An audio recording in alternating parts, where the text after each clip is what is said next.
अब पाठशाला में अगला चैप्टर, युद्ध पर आ गई सबसे बड़ी खबर। ईरान ने कौन सा नया प्लान ट्रंप को भेजा?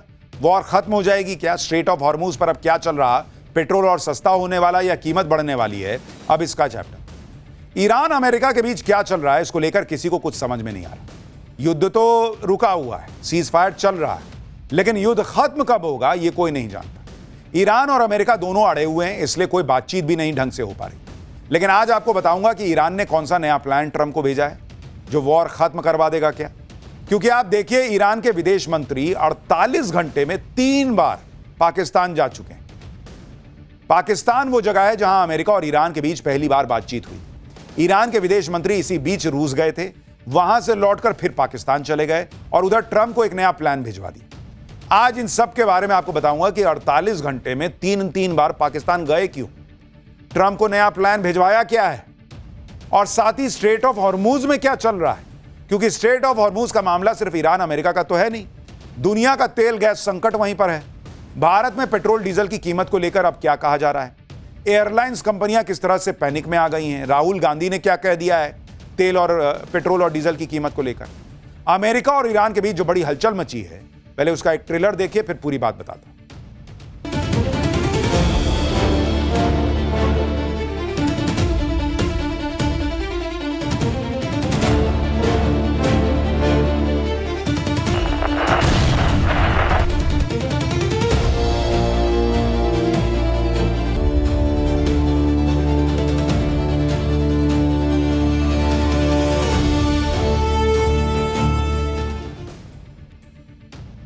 ईरान अमेरिका के युद्ध को 2 महीने हो रहे हैं। पूरी दुनिया अब हाथ जोड़ रही है कि किसी तरह युद्ध फाइनली खत्म करो यार, तेल गैस की सप्लाई पहले जैसी हो तो राहत मिले।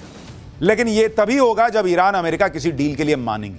अभी तक तो एक दूसरे की बात कोई मान ही नहीं रहा, लेकिन अचानक से हलचल बढ़ गई है। आप देखिए कि ईरान के विदेश मंत्री अब्बास अराक्ची पिछले 48 घंटे में तीसरी बार पाकिस्तान चले गए। इससे पहले वो पाकिस्तान से रूस गए थे और वहां से सीधे वापस पाकिस्तान आए। अब्बास अराक्ची का यह पाकिस्तान दौरा ऐसे समय में हो रहा है जब ईरान की हॉर्मूज वाली शर्त को लेकर व्हाइट हाउस में गहमा गहमी है। ईरान ने अमेरिका के सामने एक नई डील का प्रपोजल पेश किया। इस डील में ईरान ने स्ट्रेट ऑफ हॉर्मूज खोलने के लिए ट्रंप के सामने 3 शर्तें रख दी। अब वो शर्तें क्या हैं? पहली शर्त ईरान ने रखी है कि अमेरिका को ईरान और उसके बंदरगाहों पर लगी पाबंदियां हटानी पड़ेगी। दूसरी शर्त, अमेरिका को मिडिल ईस्ट में युद्ध खत्म करना पड़ेगा। और तीसरी शर्त, ईरान के परमाणु कार्यक्रम पर अभी कोई चर्चा नहीं होगी। युद्ध खत्म होने के बाद कूटनीतिक तरीके से इसका सल्यूशन निकाला जाएगा। यानी ईरान जो पहले कह रहा था कि मेरा खर्चा भी तुम भरो, सारा रिपेयर तुम करो, वो सब अब छोड़ के इन 3 शर्तों पर आ गया है। ईरान ने अपने न्यूक्लियर प्रोग्राम पर झुकने से एक बार फिर इनकार कर दिया, लेकिन कह रहा कि हम बातचीत करेंगे, अभी नहीं करेंगे, पहले बंद करो फिर बात करेंगे। और अब इस बात की थोड़ी बहुत गुंजाइश बन रही है कि ट्रंप ईरान की पहली 2 शर्तें भले मान लें, लेकिन न्यूक्लियर प्रोग्राम वाली तीसरी शर्त क्या ट्रंप मानेंगे, यह बड़ा सवाल है। हालांकि ईरान के नए प्रपोजल पर व्हाइट हाउस में चर्चा हुई है। ट्रंप ने एक मीटिंग ली है जिसमें सेना और सिक्योरिटी मामलों के कई सीनियर अधिकारी मौजूद थे। कहा जा रहा है कि ट्रंप को इस प्रपोजल में जो बात सबसे ज्यादा खराब लगी वो ये कि ईरान ने अपने न्यूक्लियर प्रोग्राम पर कोई बात ही नहीं की। हालांकि ईरान के प्रस्ताव पर ट्रंप की टीम ने विचार किया है और यह बहुत बड़ी बात है। सुनिए व्हाइट हाउस की प्रवक्ता ने क्या बताया। जिस तरह के संकेत मिल रहे हैं उसमें हो सकता है कि अगले कुछ दिनों में बातचीत को लेकर कोई बड़ा डेवलपमेंट हो जाए। ईरान हॉर्मूज स्ट्रेट खोलने के लिए तैयार है, यह ट्रंप के लिए बड़ी बात होगी, क्योंकि ट्रंप ने सोचा नहीं था कि वो युद्ध करेंगे तो ईरान हॉर्मूज को सबसे बड़ा हथियार बना लेगा। इस गलती का एहसास अमेरिका को अब युद्ध के 2 महीने बाद हो रहा है। एक टीवी इंटरव्यू में अमेरिका के विदेश मंत्री मार्को रूबियो ने कहा कि ईरान स्ट्रेट ऑफ हॉर्मूज का इस्तेमाल एक आर्थिक परमाणु हथियार की तरह कर रहा है, और इसी बहाने अब मार्को रूबियो ट्रंप के फैसले को सही ठहराने की कोशिश कर रहे हैं कि देखो, बिना परमाणु हथियार के ईरान ने तेल रोककर दुनिया का यह हाल कर दिया, तो सोचो एटम बम उसके पास आ जाएगा तो वो क्या ही करेगा। स्ट्रेट ऑफ हॉर्मूज की नाकेबंदी के इस दौर में आज एक ऐसी खबर आई जिसे ट्रंप को थोड़ी खुशी हो सकती है, लेकिन अमेरिका के दोस्त सऊदी अरब के लिए एक झटका है। आज यूएई ने ओपेक और ओपेक प्लस दोनों संगठनों से नाता तोड़ दिया। ओपेक यानी organisation of the petroleum exporting countries, यह तेल उत्पादन करने वाले देशों का एक समूह है। ओपेक से अलग होने से यूएई और दुनिया पर क्या असर पड़ेगा आपको वो बताता हूं। देखिए, ओपेक और ओपेक प्लस से अलग होने के बाद अब यूएई पर इस समूह के नियम, कानून और समझौते लागू नहीं होंगे। यानी अब यूएई अपनी मनमर्जी से जितना चाहे तेल निकालेगा और दुनिया भर में बेचेगा, जबकि ओपेक में रहते हुए उसे एक निर्धारित कोटे तक ही तेल निकालने और बेचने की आजादी थी। पिछले कुछ सालों में यूएई ने अपनी oil production capacity 4-5 million barrel हर दिन के हिसाब से बढ़ाई, लेकिन ओपेक का कोटा उसे ज्यादा तेल निकालने में रुकावट डाल रहा। अगर यूएई ने मार्केट में ज्यादा तेल डाल दिया तो हो सकता है कि शॉर्ट टर्म में तेल की कीमतें काफी हद तक गिर जाएं। यह ट्रंप के लिए अच्छी बात होगी क्योंकि तेल की कीमतें बढ़ने से ट्रंप के ऊपर प्रेशर आ रहा है, और अगर यूएई ने ओपेक से निकलने का फैसला कर लिया है तो उससे तेल की सप्लाई बढ़ने और कीमतें कुछ कम होने की उम्मीद बढ़ रही है। अब ओपेक और ओपेक प्लस के बारे में भी आपको बता देता हूं। ओपेक का गठन 1960 में हुआ। यह 12 ऐसे देशों का समूह है जो तेल का उत्पादन करता है। अब यूएई के निकलने के बाद यह 11 देशों का समूह रह गया। ओपेक बनाने के पीछे मकसद यह था कि तेल उत्पादक देशों के बीच प्रोडक्शन और तेल के दाम कंट्रोल में रहे। यह नहीं कि जिसका जितना मना रहा तेल निकाल रहा है, मार्केट में बेच रहा है, तेल की कीमतें आए बाएं साएं हो रही। ओपेक देशों को अच्छा फायदा मिले, यह इनका प्रयास था। ओपेक दुनिया के कुल तेल उत्पादन का लगभग 30 से 38% कंट्रोल करता है। इसके बाद ओपेक प्लस का गठन 2016 में हुआ। इसमें ओपेक वाले सभी 12 देश तो थे ही, इसके अलावा रूस, मेक्सिको और ओमान जैसे कुछ देशों को शामिल कर लिया गया। इस तरह से ओपेक प्लस में कुल 23 देश हो गए, लेकिन अब यूएई के निकलने के बाद 22 देश बचेंगे। ओपेक प्लस दुनिया के 40 से 55% तेल उत्पादन को कंट्रोल करता है।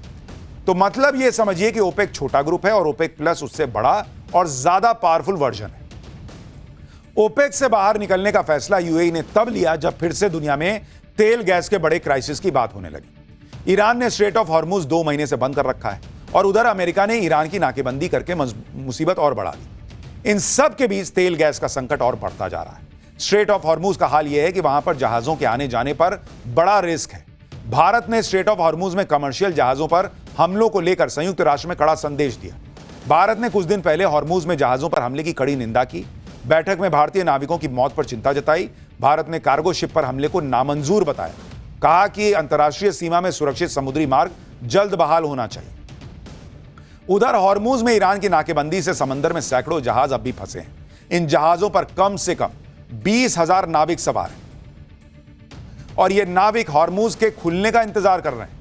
और उनके सामने बड़ी समस्या यह है कि उनके पास सीमित राशन है खुद को जिंदा रखने की। अगर ईरान ने जल्द ही हॉर्मुज नहीं खोला तो बिना खाना पानी इन जहाजों पर मौजूद 20,000 क्रू की जान जो है वो आफत में आ जाएगी। उधर हॉर्मुज को लेकर ईरान अमेरिका भिड़े हुए हैं, पूरी दुनिया परेशान है। इधर भारत में पेट्रोल डीजल की कीमतों को लेकर फिर चर्चा बढ़ रही है। सरकार ने पहले खंडन किया था कि भाई तेल और पेट्रोल की कीमतें नहीं बढ़ेंगी, लेकिन तेल की कीमतें बढ़ने की आशंकाएं फिर से जताई जा रही हैं। नेता प्रतिपक्ष राहुल गांधी ने सीधे सीधे कह दिया है कि 5 राज्यों के चुनाव होने के बाद मोदी सरकार तेल की कीमत बढ़ा देगी। राहुल गांधी ने ट्वीट किया कि चुनावी राहत खत्म, महंगाई की गर्मी तैयार। 29 अप्रैल के बाद देखिए पेट्रोल डीजल सब महंगे होंगे। जब तेल सस्ता था मोदी सरकार ने अपना मुनाफा रखा, अब महंगा है तो बोझ आप पर डालेगी। सस्ते की लूट मचाती सरकार, जनता को बस महंगाई की मांग। पेट्रोल डीजल के दामों का क्या होगा अगर हॉर्मुज का संकट चलता रहा? क्या परेशानी और बढ़ेगी? आपको इसके बारे में भी बताता हूं, क्योंकि पूरी दुनिया में एनर्जी क्राइसिस तो बना हुआ है और इसका असर अब धीरे धीरे भारत पर भी दिख रहा है। आप देखिए कि air India, Indigo, spice jet ने अपने हाथ खड़े कर दिए और सरकार के सामने अपनी चिंता जाहिर की। फेडरेशन ऑफ इंडियन एयरलाइंस ने सरकार से फौरन मदद की गुहार लगाई। एयर टरबाइन फ्यूल की ज्यादा कीमत से एयरलाइन इंडस्ट्री बंद होने की कगार पर है। एयर टरबाइन फ्यूल की कीमतें लगातार बढ़ती जा रही हैं। इससे इंटरनेशनल उड़ान भी अब घाटे का सौदा बन गई है। ईंधन की लागत परिचालन बजट का 40% हो गई है, जिससे आर्थिक बोझ बढ़ रहा है, ये कंपनियां कह रही हैं। सरकार ने अगर फौरन आर्थिक मदद नहीं की तो उड़ानों को बंद करना पड़ सकता है। तो यानी अलग अलग तरह से अलग अलग प्रेशर जो है वो आ रहा है। अब देखिए ये स्ट्रेट ऑफ हॉर्मुज खुलता है नहीं खुलता है, आगे क्या होता है। लेकिन तेल की कीमतों में आग तो लगी है, लेकिन यहां